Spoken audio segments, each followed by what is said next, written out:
बिस्मिल्लाहिर्रहमानिर्रहीम। अस्सलाम वालेकुम पाकिस्तान। उम्मीद करता हूँ आप सब खैरियत से होंगे और आप लोगों की ज़िंदगी अच्छी गुजरी होगी। मैं हूँ अमाद मजीद, आप देख रहे हैं यूट्यूब चैनल। हुकूमत ने नवाज शरीफ को लाल झंडी दिखा दी। नवाज शरीफ ने मुश्किल में गिरफ्तार। नवाज शरीफ के मामलात बिगड़ गए। सीनियर सहाफ़ी इरशाद भट्टी ने तहलका खेज इंकशाफ किया है। उनके इंकशाफात ने हलचल मचा दी है।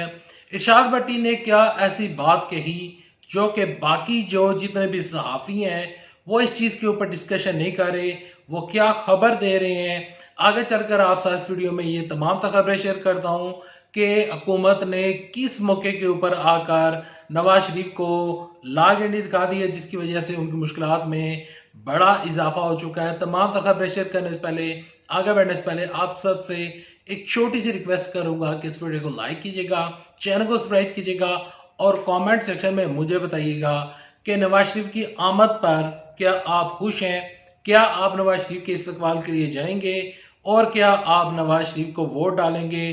कमेंट सेक्शन में लिखिएगा, आपकी फीडबैक इंतहाई जरूरी है। बढ़ते हैं खबर की जानब। सबसे पहले आप यहां पर एक स्क्रीन शॉट मुलाहिजा करें। आप एक स्क्रीनशॉट देख सकते हैं। आज पाकिस्तान की इस टाइम जो निगरान हुकूमत है, जिसके वजीर आजम है इनवारुल्लाह काकड़, और उनमें से एक निगरान वजीर हैं मुर्तजा सोलंकी साहब। मुर्तजा सोलंकी साहब निगरान वजीर इतलात नशरियात हैं। उन्होंने आज कराची प्रेस क्लब में उन्होंने जितने भी सहाफ़ी हैं उनसे मुलाकात की और वहां पर मीडिया से बातचीत करते हुए कहा कि आज़ादी सहाफ़त के ऊपर मैं यकीन रखता हूं। हमारी जो हुकूमत है वो कोई कवानीन तो नहीं बना सकती, लेकिन हम हर सतह के ऊपर जितनी भी हम हो सकता है कोशिश कर सकते हैं। एक सवाल के जवाब में उन्होंने कहा कि नवाज शरीफ के बारे में ये आपके हवाले से खबरें फैलाई जा रही हैं, खसूसन पीपल्स पार्टी वाले ये खबर फैला रहे हैं कि जो निगरान यहाँ पर हुकूमत बैठी है, इसमें जितने भी निगरान वजीर आला हैं और निगरान वफाकी वजीर हैं, वो तमाम तर लोग जो हैं वो नून लीग का हिस्सा हैं, वो नून लीग के बंदे हैं। तो लिहाजा ये नून लीग की ही हुकूमत चल रही है। तो मुर्तजा सोलंकी साहब ने अब इस चीज की क्लैरिफिकेशन दे दी है। उन्होंने कहा है कि नवाज शरीफ की वापसी से हमारा कोई लेना देना नहीं है। नवाज शरीफ वापस आते हैं या नहीं आते हैं और यहाँ पर आकर अपनी हिफाजती जमानत के लिए दरखास्त देते हैं या नहीं, इसका फैसला नवाज शरीफ ने करना है। इससे हमारा कोई लेना देना नहीं है। उन्होंने मजीद कहा कि जब नवाज शरीफ पाकिस्तान से गए थे तो उन्होंने उस टाइम की हुकूमत यानी कि इमरान खान की हुकूमत से डील की थी और कहा था कि मैं बीमार हूं, और बीमारी का बहाना बनाकर नवाज शरीफ साहब वापस चले गए थे। अब नवाज शरीफ साहब के लिए बड़ी मुश्किल खड़ी हो चुकी है। सबसे पहले नवाज शरीफ के ऊपर बेपनाह केसेस हैं।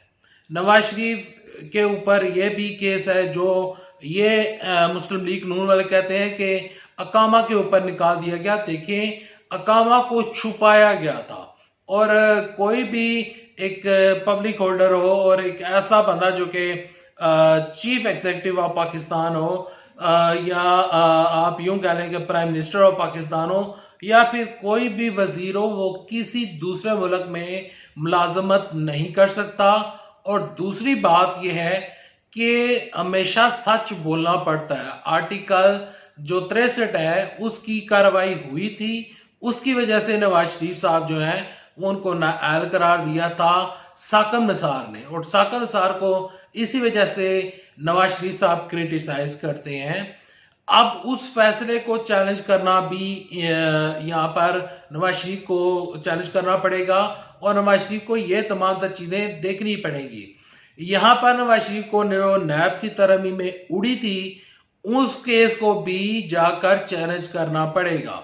और रिव्यू एंड जजमेंट्स का जो केस आया था, जिसमें हमारे चीफ जस्टिस साहब का चीफ जस्टिस उमर अता बंदयाल ने उस केस को ख़त्म कर दिया था। वो जो तरमीमें की गई थी कि जो बंदा नायल होगा वो यार नायल नहीं होगा बल्कि 5 साल के लिए नायल होगा, तो उस केस में जो उन्होंने रिमार्क्स दिए थे और उन्होंने उस केस को जिस तरह उड़ाया था, उसकी वजह से भी नवाज शरीफ साहब जो है वो मुश्किलात का शिकार है। यहाँ पर अब उनकी नाअहली बरकरार है और वो नाअहल है। यहाँ पर आपके साथ दबंग सहाफ़ी और तजियाकार जो हैं इरशाद भट्टी साहब, उन्होंने मेरी नज़र में सहाफ़त का हक अदा कर दिया है। उन्होंने एक ऐसी बात कही है जो दूसरे मीडिया चैनल वाले नहीं कर रहे। देखिए नवाज शरीफ साहब किस बुनियाद के ऊपर गए थे इंग्लैंड कि मैं बीमार हूं और बीमारी का झूठा बहाना बनाकर नवाज शरीफ इंग्लैंड गए थे। यहां पर सीनियर सहाफ़ी इरशाद भट्टी साहब जो हैं वो कहते हैं कि नवाज शरीफ ने कौम के साथ झूठ बोला, ये झूठ बोलकर लंदन रवाना हुए। इस मौजू के ऊपर और इस नुक्ते के ऊपर मीडिया गुफ्तगू नहीं कर रहा। मीडिया को एक नया आप कह लें बुखार चढ़ा हुआ है कि वो इस टाइम नवाज शरीफ की मोहब्बत में हर वक्त 24/7 एक ही टीवी के ऊपर एक ही चीज के ऊपर डिस्कशन हो रही है कि नवाज शरीफ वापस आ रहे हैं। आपको याद होगा कि जब नवाज शरीफ बीमार हुए थे तो जब भी आप टीवी ऑन करते थे तो आपको ये खबर सुनने को मिलती थी कि नवाज शरीफ बीमार है, नवाज शरीफ मर गए, खुदा ना खास्ता नवाज शरीफ साहब को कुछ हो गया तो इसके कसूरवार इमरान खान साहब होंगे। इमरान खान साहब को ये लोग ब्लेम करते रहे और नवाज शरीफ को बीमार कंसीडर करवाते रहे और नवाज शरीफ को इन्होंने जिस तरह उनकी बीमारी को मकबूल किया और एक झूठा बयानिया जो है वो बनाकर नवाज शरीफ साहब जो हैं वो इंग्लैंड जब गए तो उस बयानिए के ऊपर अब वो मीडिया खामोश है। कम से कम इरशाद भट्टी ने इस मौजू को दोबारा छेड़कर इसके ऊपर दोबारा डिस्कशन करके कम से कम लोगों के जहनों में उन्होंने वो सच तो डाला है कि कम से कम उन्होंने इस चीज के ऊपर बात की है। यहाँ पर इरशाद भट्टी के इस पॉइंट को आप इग्नोर नहीं कर सकते, नवाज शरीफ की बीमारी को आप इग्नोर नहीं कर सकते। नवाज शरीफ अब वापस आ रहे हैं।